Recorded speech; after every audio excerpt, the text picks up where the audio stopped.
এবার আটাগুলো আমি গোল গোল করে নিচ্ছি। দেখা একদম ফোকাস করে।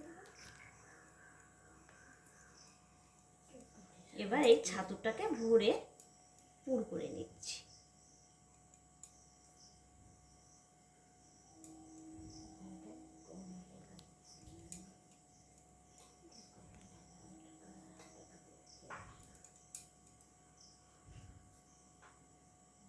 এইভাবে সব আমি বানিয়ে দিচ্ছি। বন্ধ করে দিই।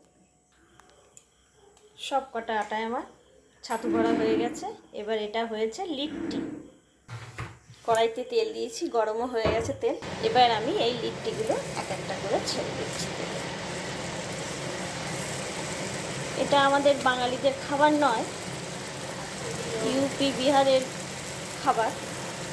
যেহেতু আমি আগে ইউপি বিহারে থাকতাম, তাই এই খাবারটা আমার খুব পছন্দের খাবার। আজকে আপনাদেরকে বানিয়ে দেখাচ্ছি, আপনারা অবশ্যই ট্রাই করবেন। ভালো লাগলে কমেন্ট করবেন। তেলে খুব সুন্দর হালকাভাবে ভেজে নেব। কি সুন্দর লাগছে।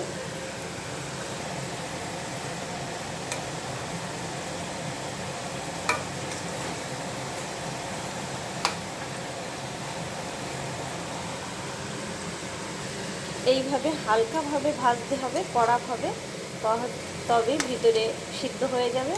খুবই চটপটে খাবার, মজাদার। আমরা বাঙালিরাও খেতে পারি। লাল লাল ঝাল ঝাল লিট্টি ভাজা হয়ে গেছে।